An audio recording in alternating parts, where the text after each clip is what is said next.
Well,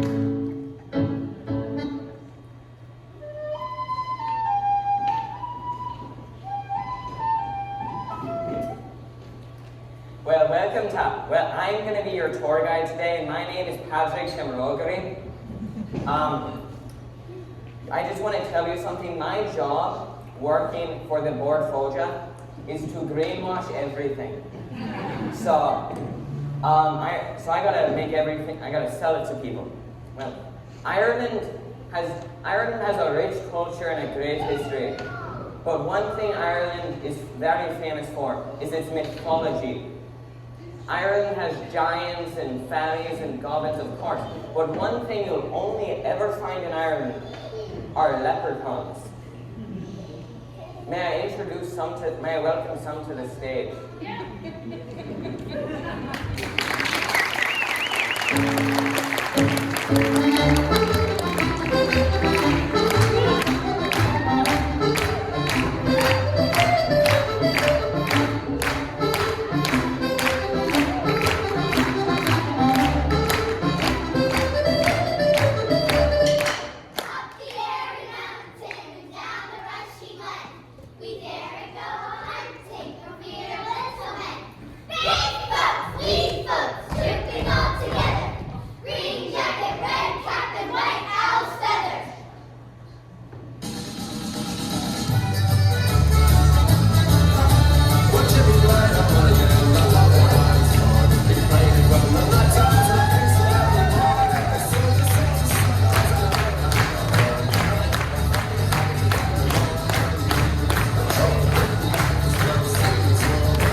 Now the leprechauns, we know that they like to dance, but we also know that they are famous shoemakers.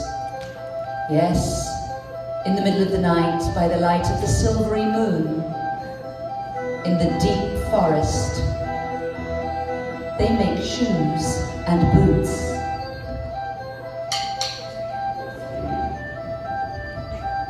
Carving the bark from a tree, gathering up the plants, toadstools. This is how they make them.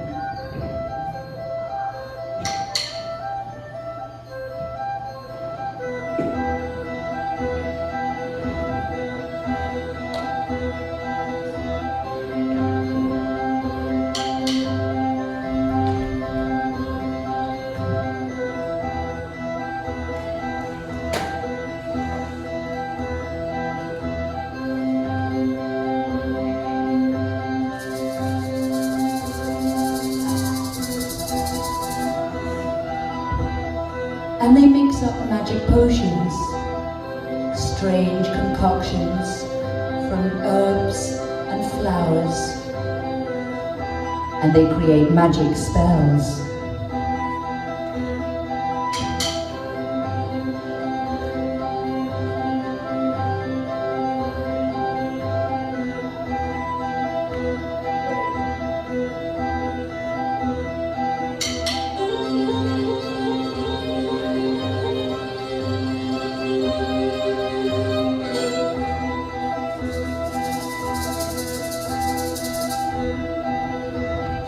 And the magic takes effect. They dance and wander and drift through the woods until they emerge into the daylight to welcome you.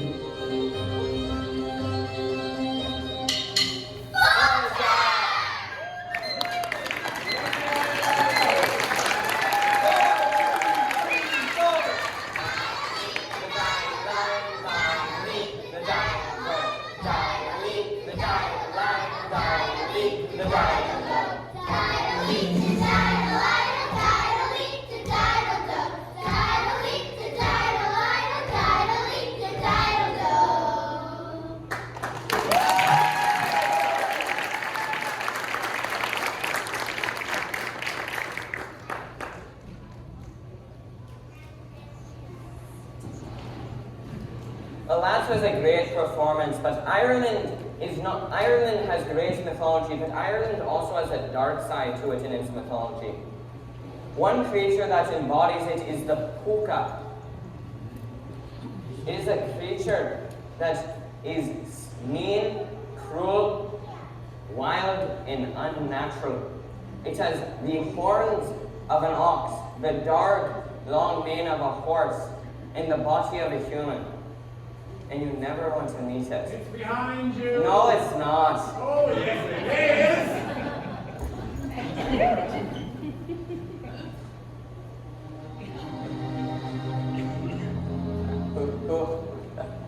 What are you? What are you? Well, I have the horns of the bull, the legs of the goat, and the long black mane of the horse. Who do you think I am? I'm the puka.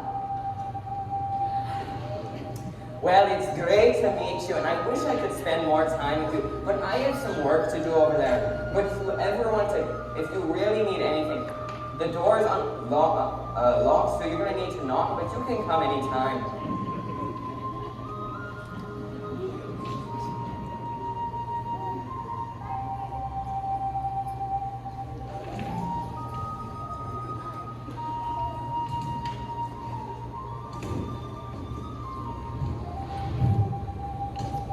Well, it's great to meet you. I'm Patrick Shimrogary. I work at Bord Fója. And if you need anything ever, come to me, come with me. I have brochures, books, tours, castles, medieval banquets even, and video, audio presentations galore. Come here now. Don't mind that fellow. I can tell you all about the battles and the war, the gore, and all the blood and murders that went on.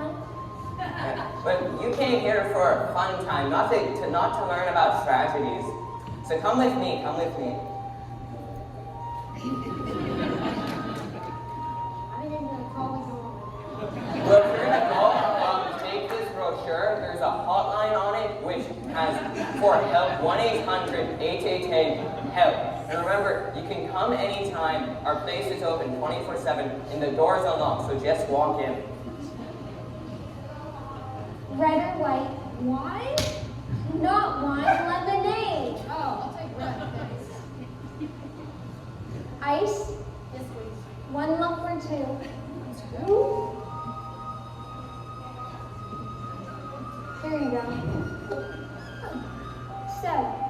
Did they ever tell you about Molly Malone or Grace O'Malley in America? America, oh my gosh, I remember. Hell no. That's not gonna work here. No. Go down the steps there to the yoke. Nope. The telephone box. The telephone box. A phone that you can call America with. Oh, thanks.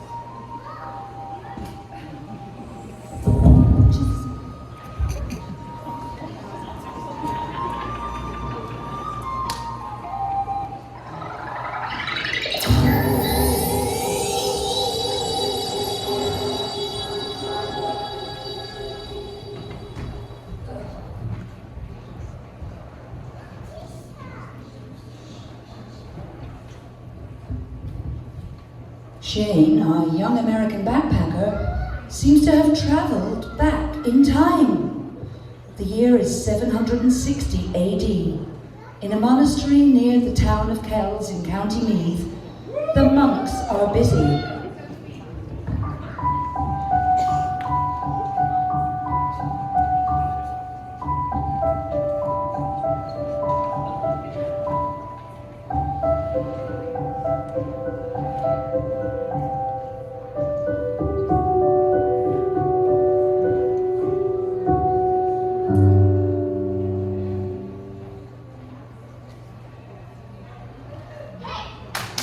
You, young fella, put 3 feathers from that.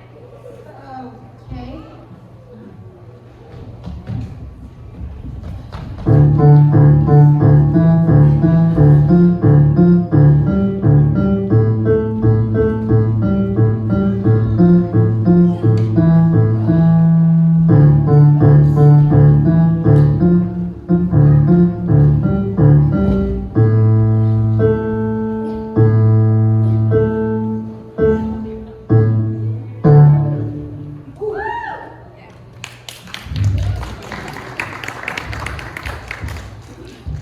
The abbot takes the feathers to make quill pens, handing them to the artist monks. Meanwhile, the wise monk is in the kitchen, experimenting with plant extract. The gardener has been busy picking fruit and tending the land, and now brings the plants to the wise monk. As the wise monk mixes up the different colours to make a variety of hues for the work, they pour them into bowls and carry them to the abbot. The abbot now has the quill pens and the ink to give to the 3 young artist monks, who start working hard, writing words and painting decorative letters and pictures of mythical creatures. They are writing what we now call ancient scriptures, the New Testament. Little do they realize their expert designs help create medieval Europe's most treasured work of art. The abbot watches them and keeps them hard at work. The candlelit room is tough on their eyes. Eventually, over many years, and with the other artist monks, they complete the holy book. It becomes known as the famous Book of Kells.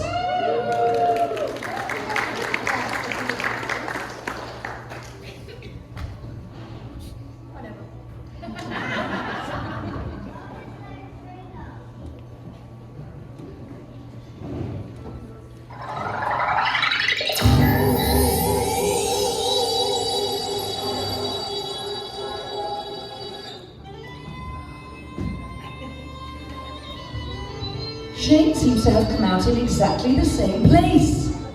But no, it is a little different. We are now in the year 810 AD. The monks are having a quiet afternoon, reading, praying and feeding the chickens. But they hear that invaders are on their way. A group of Viking soldiers from Norway are rowing in a ship upriver. The monks gather up important artifacts, crucifixes, golden chalices, the Book of Kells, holy statues. They carry them up the round towers and pull ladders behind them. Vikings, this looks like fun. The Vikings arrive at the monastery and they attack, kicking down gates and doors, swinging their weapons, breaking down fences. They hurt the goats and chickens in the yard. Brother Finton runs back to check if anything has been left behind, but the Vikings catch him.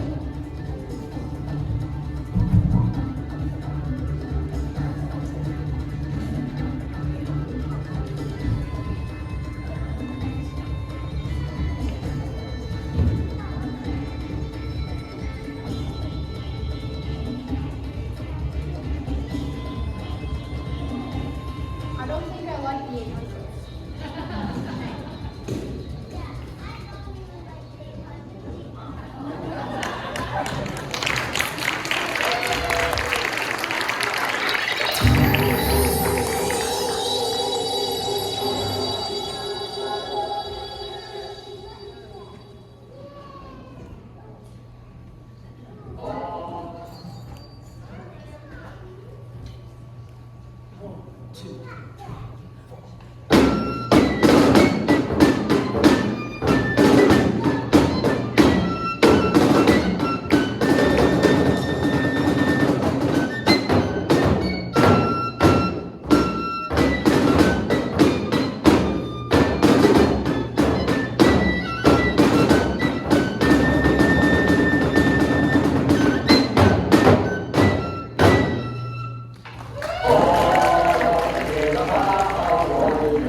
Groan your wail, Grace O'Malley, the pirate queen in Tudor times. She is leader of her clan in County Mayo and a legendary warrior. She leads her men on the high seas.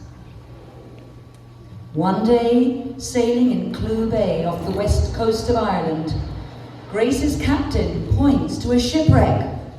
Grace leaps off her ship to find a nobleman drowning in his boat. His name is Hugh de Lacy. Grace decides to save him. They become friends, and later are known as a couple.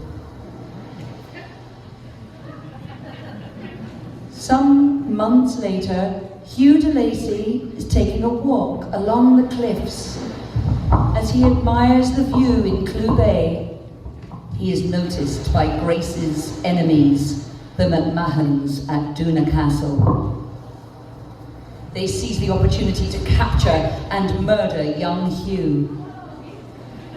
In celebration, they go home to eat and drink. Grace hears the tragic news. She decides to avenge Hugh by killing the assassins in their sleep at Doona Castle. She is later called the Dark Lady of Doona. Grace O'Malley, Irish warrior, known also as Grania Whale.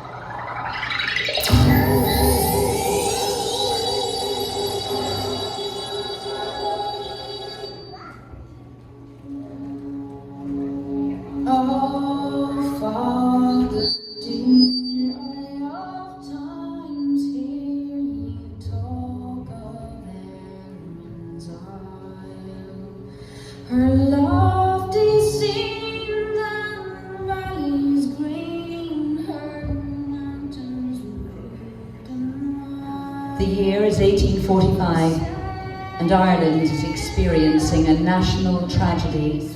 The potato crop has failed. People work in the fields digging potatoes. They discover a horrible reality. The potatoes are black and rotten.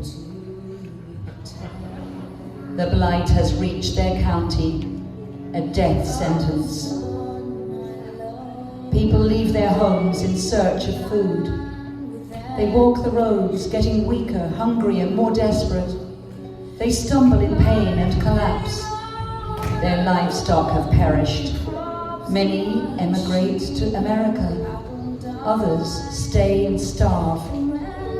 As their families die in ditches, the survivors eat grass, their mouths stained green. Desperately, they walk in search of mercy.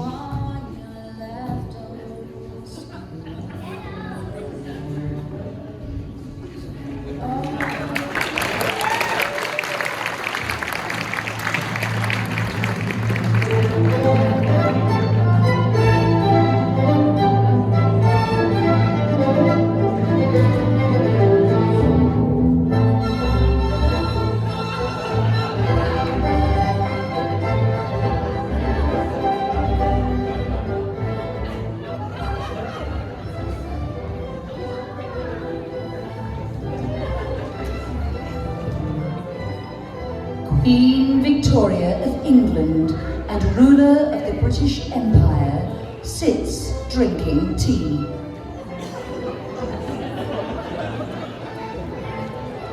Her government advisor comes to inform her of growing famine in Ireland. Her subjects are starving to death. Soup kitchens are being set up, but now more money is needed.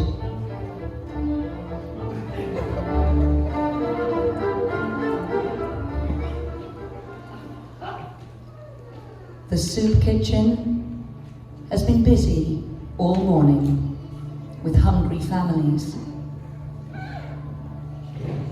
A desperate woman enters, begging for food. The manager offers a bowl, but holds it back. The woman must first renounce her Catholic faith and convert to the Protestant religion. A dilemma. Choosing to eat, she saves herself. She takes the soup.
So few lights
waiting for the projector to warm up.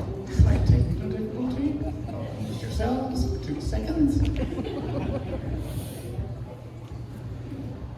Well, that was 1912, and now we're going to jump a little more than a century. Let's see what happened in that time.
Transformed utterly.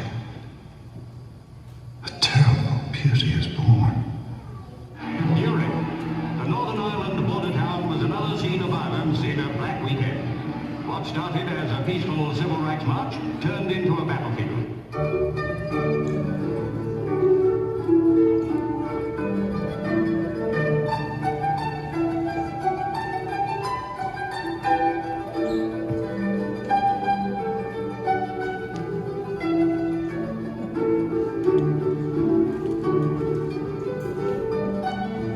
All the others were away at Mass. I was all hers as we peeled potatoes.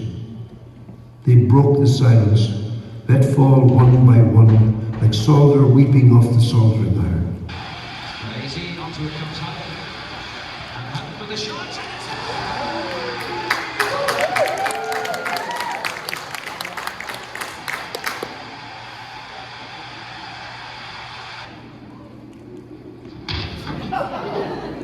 Bold one you are.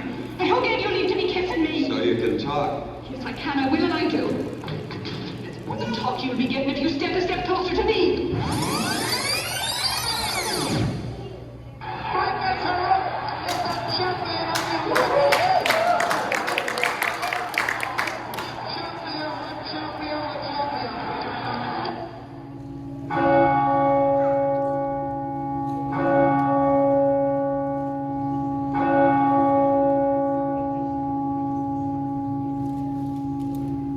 I was elected by men and women of all parties and none, by many with great moral courage, who stepped out from the faded flags of the Civil War and voted for a new Ireland, and above all, by the women of Ireland.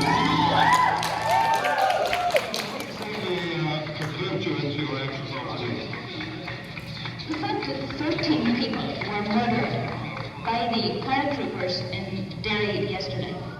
Well, I look forward equally to a new era of friendship and reconciliation between Unionists and Nationalists, in which each tradition can learn truly the value of the other.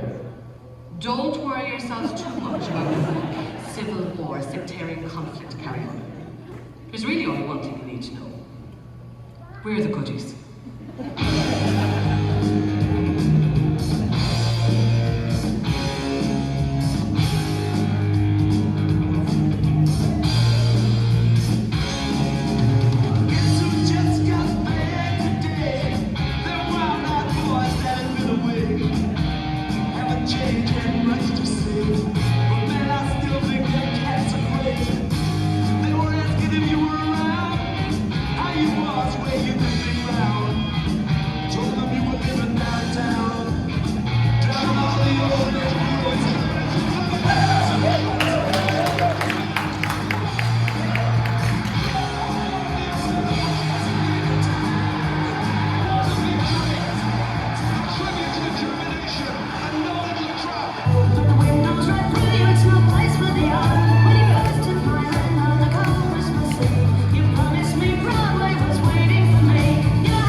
last time. These are small, but the ones out there are far away.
Jealous, 500,000 runners, taking trips from here to Rome. So if you ain't got no money, take your broke home.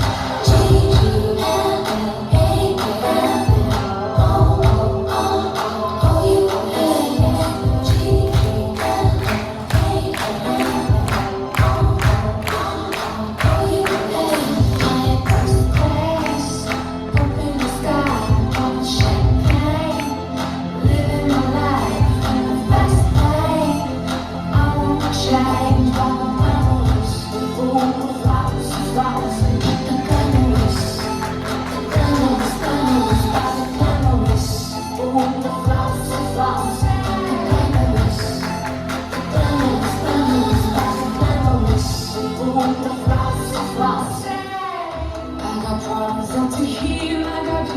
in my ear telling me these crazy things that I want. I got money in the bank and I'm really like a bank. I'm dancing like a bank, think you really know.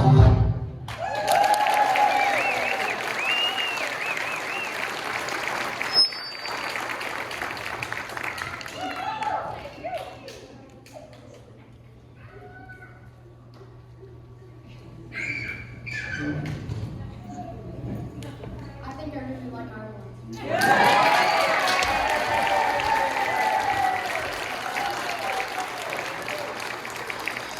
Tell me, Mom, when I go home, the bus won't leave, the cars will go. They pull my hair, they stole my comb, but it's alright till I go home. She is handsome, she is brave, she is the belle of Belfast City. She is a virgin, not to live. Charlie, Charlie, Charlie.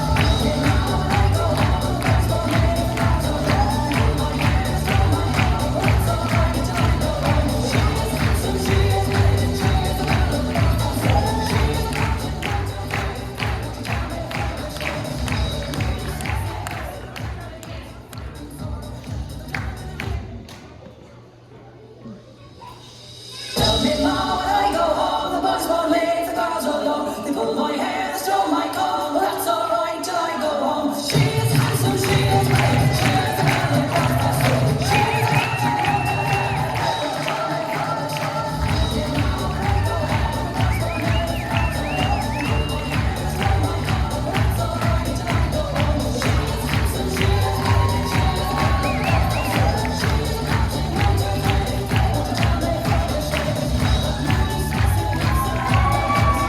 Charlie, Charlie, Charlie. Tell me, Mom, when I go home, the bus won't leave, the cars will go. They pull my hair, they stole my comb, but that's alright till I go home. She is handsome, she is brave, she is the belle of Belfast City.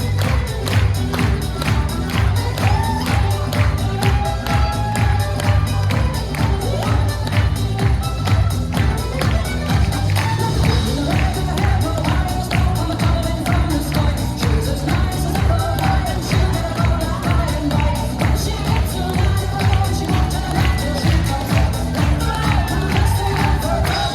is a virgin, not to live. Charlie, Charlie,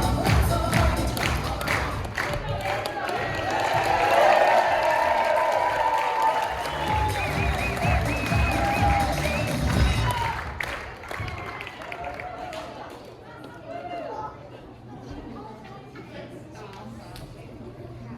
Let's just sing it. I tell me, Mom, when I go home, the bus won't leave, the cars will go.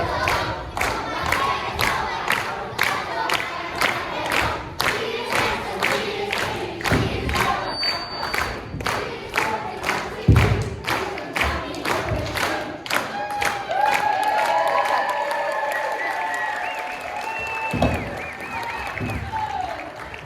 Big bow.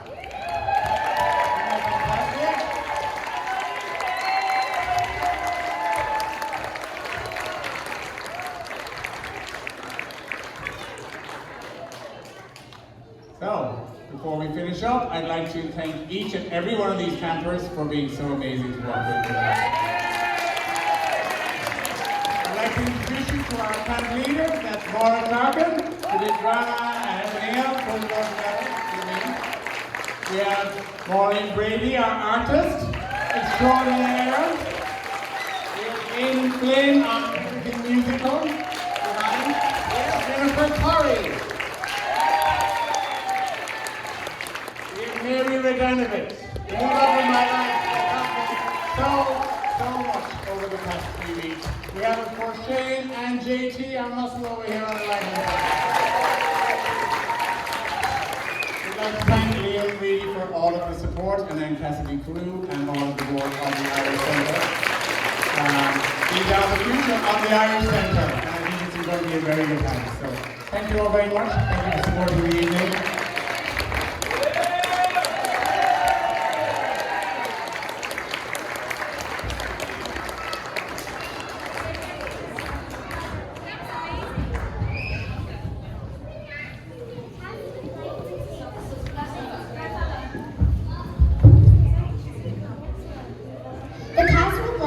take a moment to acknowledge our appreciation to the team that made the dream of camp a reality. We'd like to thank Liam Reedy for recognizing the need to bring art and the culture of Irish history and heritage to the next generation. We love camp. Liam Reedy.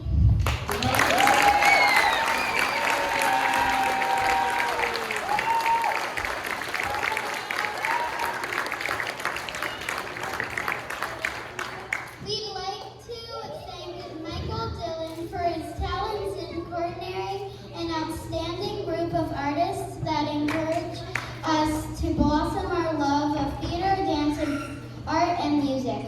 A huge thank you to Maura for her boundless energy and wealth of knowledge of scenes and all things Irish.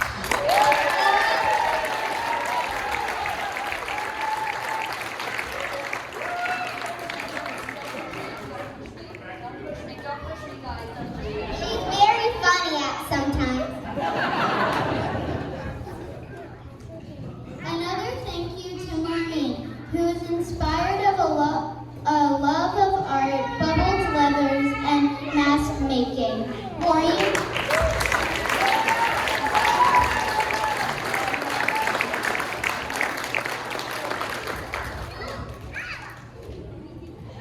AJ, NYDC, who made us all look and feel glamorous.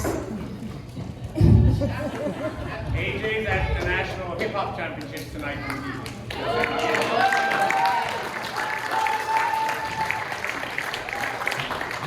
Eamon and his tin whistle. We learned quickly it's a great lesson for 5, not all 32 of us. Thank you for sharing your musical talents. Jennifer, Shane, JT, and Mary for their encouragement and help to the actors and artists.